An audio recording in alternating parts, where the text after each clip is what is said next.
In today's video, I'm going to teach you how to remove Elementor from WordPress, and we'll do this in a straightforward and hassle-free manner. For those who've worked with websites on WordPress, Elementor is a pretty popular page builder plugin known for its intuitive drag-and-drop features.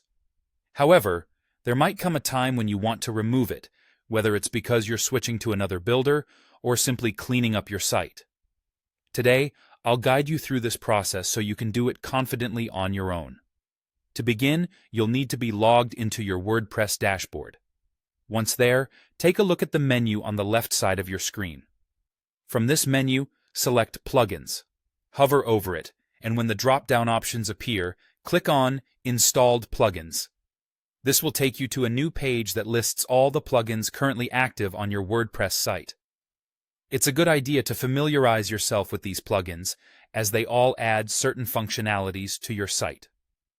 On this page, you'll need to locate Elementor among your installed plugins. Depending on whether you're using the standard version or the Pro version, you might see Elementor and Elementor Pro both listed here. Don't worry if you're not using the Pro version. Some users only have the basic version of Elementor installed. Start by finding Elementor in the list.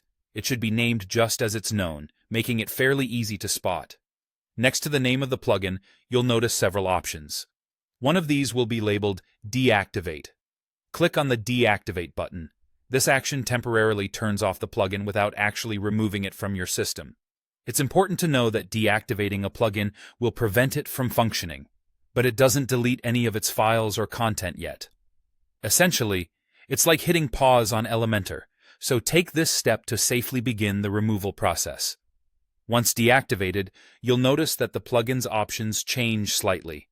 Now, you'll see a Delete button in place of Deactivate.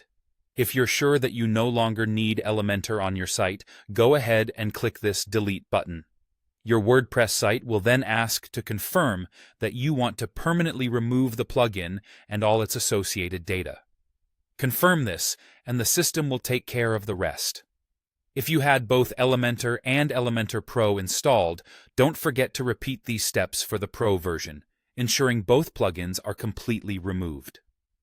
Removing unused plugins like Elementor can help improve your site's performance and speed, and decluttering your plugins list also makes your dashboard easier to navigate. By following these steps, you've taken control over your WordPress site, tailoring it exactly to your needs. Remember, if you ever decide you want Elementor back, you can always reinstall it later from the plugin directory. Thank you for following along, and happy editing on your WordPress journey.